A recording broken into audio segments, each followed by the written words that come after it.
maybe you can sign off now, and Lorraine, you can start a recording from now on. I wish to acknowledge the traditional custodians of the land on which we are meeting today, the Whadjuk people, and I wish to acknowledge and respect their continuing culture and contribution they make to the life of this city and this region. It is with absolute delight and pleasure that I would like to introduce you to Linda. I'm sure you all know Linda. I think for Wanslea, we're incredibly fortunate to have someone who has the grace, the knowledge to help us as a work health and safety coordinator. I have the privilege to work quite closely to Linda, and it's on a daily basis that she always blows me away, which I'm sure she will do us today in this session. I also know that she has a really exciting announcement to make. On that note, I'll hand you over to the very capable hands of Linda. Well, thank you, Frances. That's so lovely. So today I would like to take us through a presentation on mental wellness. And today I'd like to talk a little bit about mental health versus mental illness, mental health itself, influences within our lives, and what we can potentially do to help us with mental health, how to keep mentally healthy itself, your rights and responsibilities, and Wanslea's response if we have a report or if you come to us with a concern. And then at the end, I want to have a little talk about a Wanslea Wellbeing App as well. And the reason that we're holding the Mental Wellness Lunch and Learn is mental wellness affects everything that we do in our lives, whether it's at work or at home or within our relationships. So it's really important factor within our personal lives as well as in the workplace as well. So here's some statistics for you, and these are from 2020 to 2021, and it shows that 15% of Australians experience a high or very high levels of psychological distress, and that's quite significant.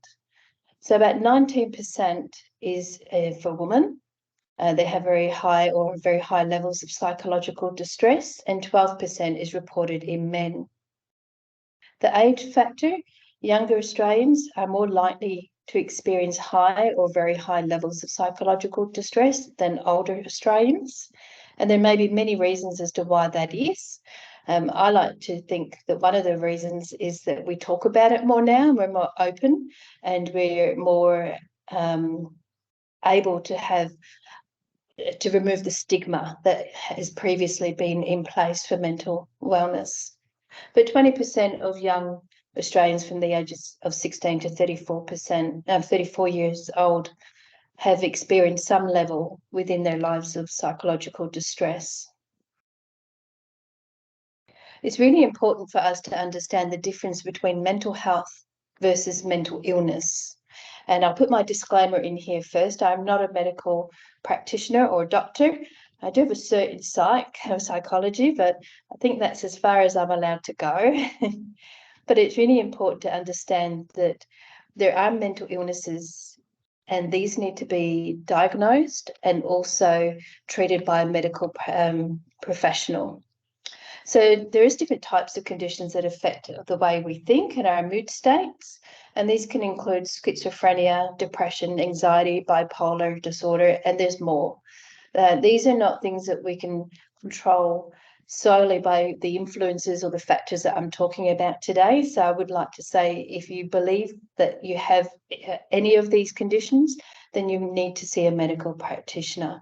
And there's pathways for us to follow with the treatment for these conditions as well. So mental health for us is more about an emotional or psychological and social well-being. It affects how you think, how you feel, and how you act. And it can impact on the way that you interact with others or handle problems at home and in the workplace. And there is some influences that affect mental health. And of course, there's pathways that can actually make you feel better as well.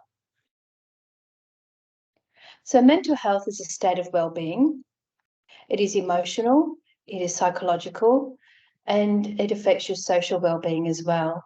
It affects how we think, how we feel, and how we act. And so it also affects how we handle stress and how we relate to others and how we make choices. So today, this is how you're feeling, but next week you could have a different state. And so not every day can be the same. We always have different days that we have different levels of well-being as well. And it's good to recognize the factors or the influences in our lives and also have controls or methods of removing these factors as well. Mental health, some of the influences can be loneliness, feeling sad or separated from others, being isolated. It could be caused by grief and loss of a loved one or a friend. It could be from domestic and family violence, which is, we all know, in our community. It could be from bullying, could be for unemployment or loss of business. It can be from sleeping problems. If anyone attended the sleeping webinar the other day, there was many factors that affect people's sleep. And one of the outcomes of having sleep deprivation is not only having the build-up of what we call the sleep bank, where you have to pay back your sleep, but also the effect is that it can affect your mental wellness and it can affect the choices that you make. There's different stages of life which can affect your mental health. I suppose if I give you a personal example, I can see as my husband is getting older and as I'm getting older, mortality starts to come in a little bit as to, I only have, I'm getting older now, can I still do this? And it does affect the mental health. And alcohol and drug use also affects mental health as well. Some of the contributing factors that affects mental health is there is the biological factors. There's the genes or the brain chemistry within your brain that actually can change the way that you think and the way that you respond. There is trauma or abuse that can affect life.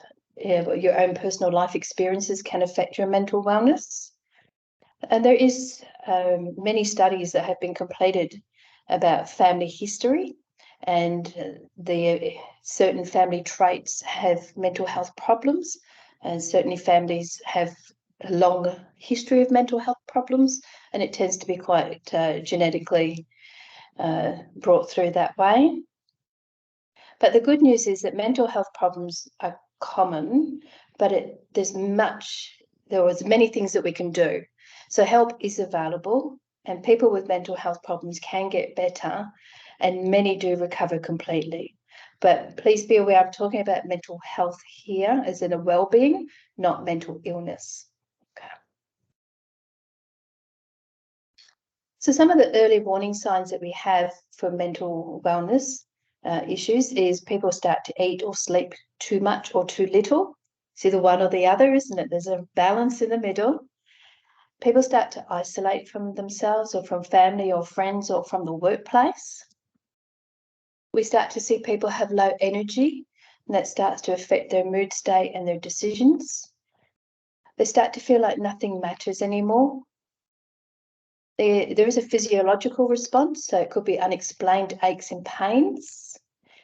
People start to smoke or drinking or using drugs. There can be a feeling of being confused or forgetful or getting that little bit edgy or upset or angry, but you're not sure why.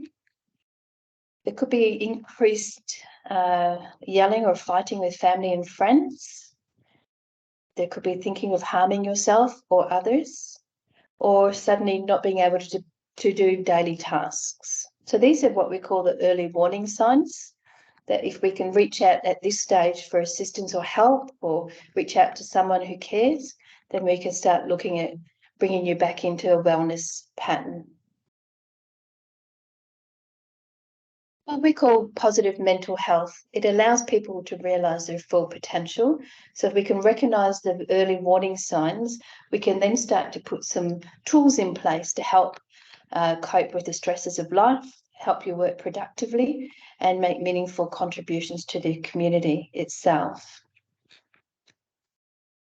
So with the aspects of well-being, this is one way, this is some influences for you. So with the statistics, 15% of Australians felt lonely in the previous 4 weeks. So that's a huge percentage of our workplace, but also our community who feels lonely in the last month. 16% of Australian households experience at least one financial stressor within the last 12 months. And 61% of Australians have used one strategy to manage their mental health. And there's many different strategies. And with the strategies for managing your mental health, we don't have a one-size-that-fits-all approach, but we do have some ideas that maybe you could bring into your own life, which will help your mental wellness. One of the strategies that we have is volunteering. Volunteering in the community in an area that you like actually gives you a sense of purpose, it gives you a sense of belonging, and it also increases your social networking as well. And it also gives you that feeling of doing something positive that helps other people. So volunteering is actually one of the biggest strategies that we have, and also allows a lot of community groups to function in the community itself. Another strategy is just connecting with people. So we have the men's shed, we have, the CWA, we have, I know with the social media now, there are so many different ways to connect with like-minded people, with like-minded hobbies, or people of the same age, or people who like to do the same cooking or learning to cook. There's so many different ways that we can connect with people. Take up a hobby. In this case, we have a little artist on the screen, but it could be that your hobby is that you want to do some mosaic, or you want to do some painting down at Fremantle, or you want to do some knitting or woodcraft, or whatever it is you find interesting, you could take up a hobby. I put this in as a bit of a laugh. Sorry, you could get a pet. It's a shark, sorry. Or you could start exercising. These are the better pets. So there's a few little dashies in there. If anyone knows me well, you know I like a little dashie, little dash hound. So you could take up exercise. Again, with mental wellness, exercise is a really good stress reliever, but there are times of the day, especially like before bed, where it's not recommended directly before going to sleep because it can affect your sleep patterns. So it's just a matter of making sure that the hobby or the activity that you like doing doesn't have a flow-on effect that affects your sleep, which can then, of course, be a factor for not having a good mental wellness. Another strategy is to actually reach out to people who can help you. So in our case, we have People Sense by Altius, and they are our EAP, Employee Assistance Program, and they have professionals who are there for you to help you work through what would work for you better. So why are you being stressed, and what is the reason for the influences in your life that's hurting your mental wellness, and what strategies can we bring in to help you connect back in. So I thought I'd stop there just for a moment. I can't see the chat, but I thought I'd reach out to Lorraine and see if there's any questions come in, Lorraine. Oh no, I'm managing your questions. There's nothing there just yet. Oh, if anyone has any questions, please put it in the chat, and we'll address them probably at the end. But if you want to go along, Linda, I'll interrupt you if there's anything of importance coming through. Lovely, thank you. So here, Wanslea, your mental wellness is really important to us because it can affect how not only how you perform in the workplace, but also your relationships with your peers and your workmates. So I often get asked, do we have to disclose our mental wellness or mental illness to you? is it your right as an employer to hear or to have this reported to you? So the legal response is, if your work is starting to suffer, or if you're personally not coping well in the workplace, then yes, you do need to confidentially report to us that you have a mental illness, and then we will go down to the next part that I'll talk about. But if you have a mental illness, you've got everything is okay, it's not affecting you here at Wanslea, then no, we don't need to know. It's your personal choice then if you want to tell us or not. So if you do disclose that you are not feeling well, or there is something that's affecting your mental wellness, the first thing I want to tell you is that myself and Frances will work closely with you, and your privacy is absolute paramount to us. So we will not disclose any personal information without your consent. We will work with you closely to review and adjust your role if we're able to. There's something called reasonable adjustment. So if we're able to, we can look at how your work is performed, and is there any triggers in the workplace that are currently causing you distress, and then we look at ways that we can remove those triggers. So there's a lot of strategies that we have that we're able to bring in, but the first thing is I wanted you to know that whatever you do choose to tell myself or Frances, then it is 100% confidential. We do not discriminate. We're very strong on priding ourselves of being a safe and inclusive workplace. We will not discriminate or victimise a person who has a disability. What we do is we try and work out a method of work that works well with the disability itself, or in our case, because we're talking about mental wellness, we always look at reasonable ways that we can accommodate different working approaches in the workplace. And the way we do this is normally we meet with you, we talk about how you're going, and then it's not a scary meeting, by the way, it's a nice friendly meeting. And we just look to have a chat and see what can we do to help you, and what can we do to help your time here at Wanslea be safe. So that's what we call working together. So it's our Wanslea response. The initial meeting is with myself and Frances, who's the General Manager of People and Culture. We review all the workplace triggers. We look at all the avenues that are in the workplace that could potentially be causing you that stress. We look at the reasonable adjustment, and it's all about communication. So we communicate together, we talk, and then we will always offer you access to the EAP, People Sense. But normally we put together an action plan where we have our responsibilities, where we put together maybe responsibilities for you and also responsibilities for Wanslea. And then we regularly communicate to make sure this action plan is working for you. And it's okay if it's not. We come back and we reevaluate and then look at a different approach if we need to. It's all about working together, communication, and looking at what we can do better and what we can all do working together. So this is what I wanted to show you today. I'm very excited, and so is Frances. I can hear her on the other side getting very excited too. So what I want to show you, hopefully this will work for me. Just going to put my mouse here.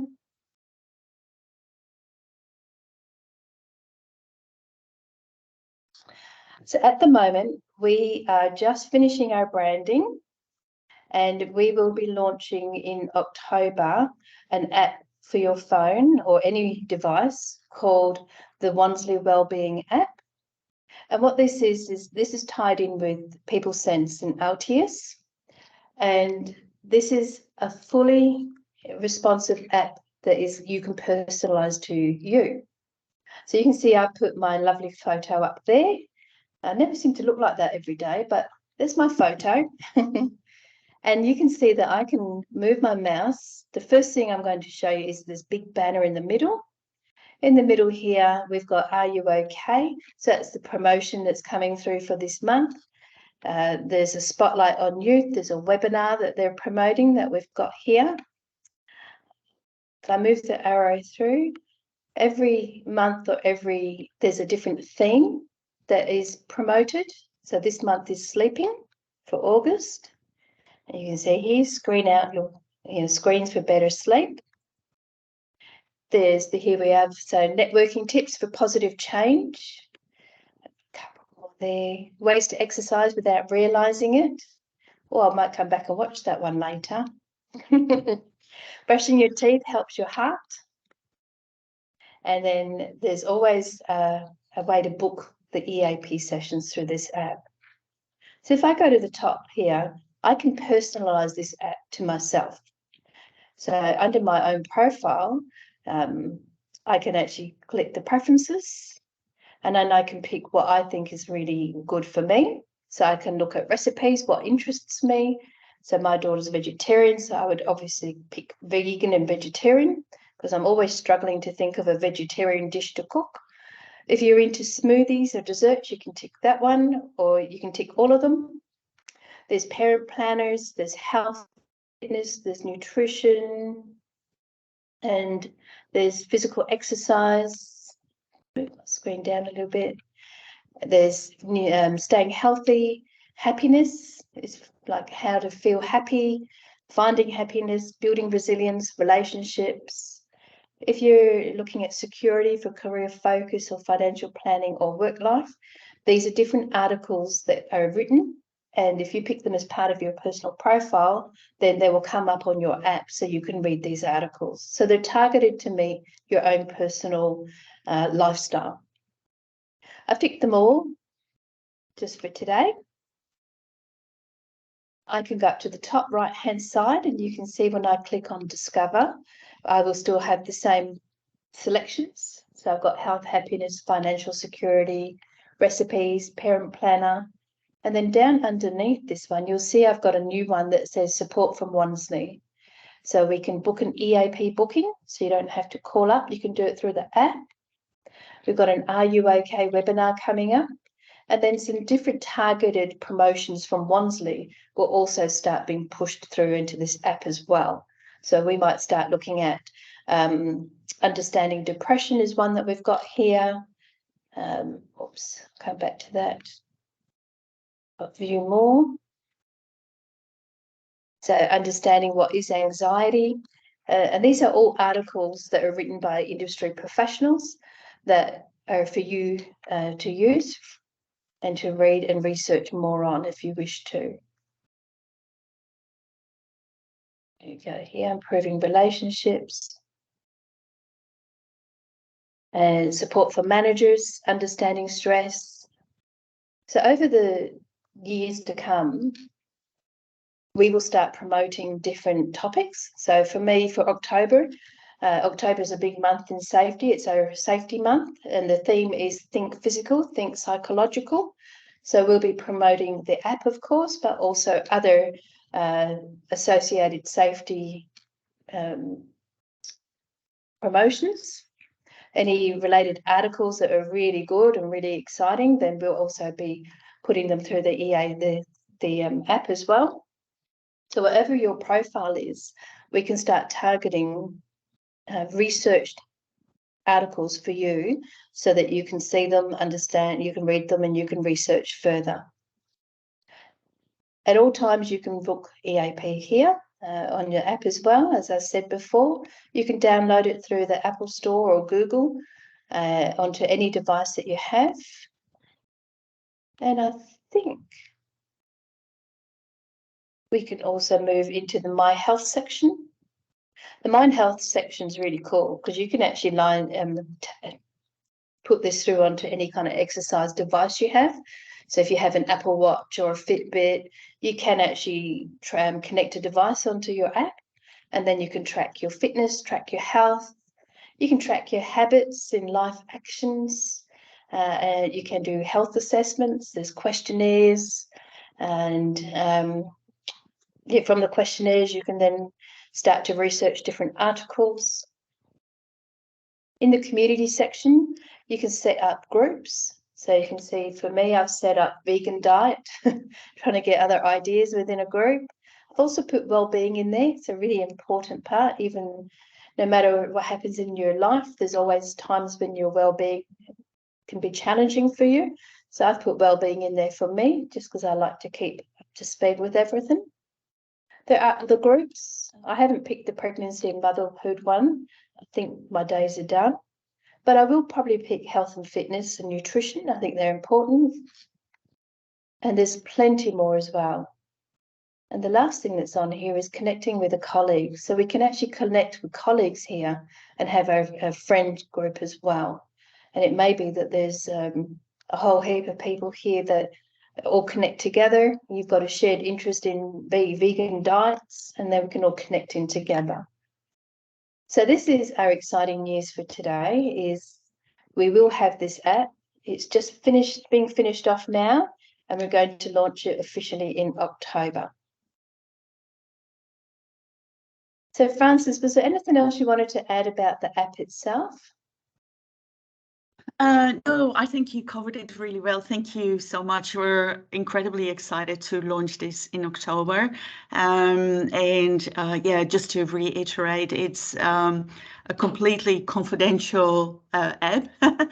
We won't get any information. The information that we will get from the app is maybe an overview of the most read articles or the most researched articles that the organization looks at, and that will actually help us to maybe see if we need to focus on some new initiatives or really see the health of our organization. But as I mentioned, it's completely confidential.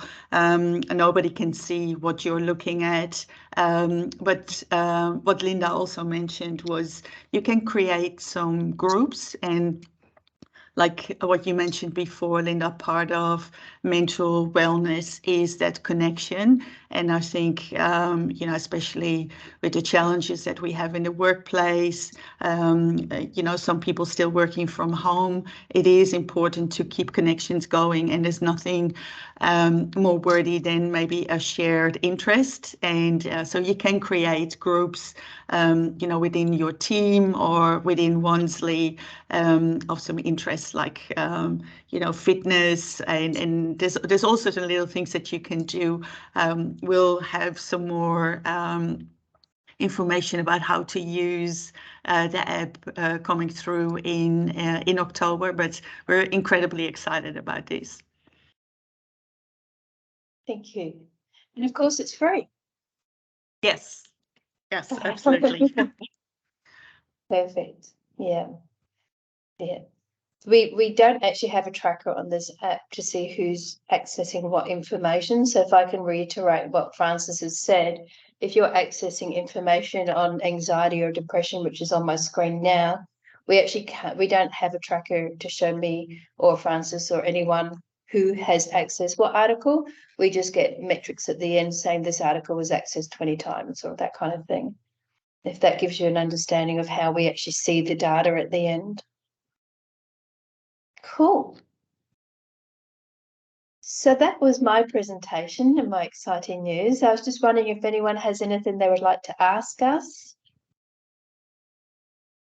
Linda, at the moment there are no questions, so maybe people are still thinking, but just maybe out of my personal interest. So how do you keep yourself mentally fit? Especially you've got a very demanding job like so many of our staff in Wanslea. I think we all have very challenging jobs dealing with trauma. And so how do you keep yourself safe?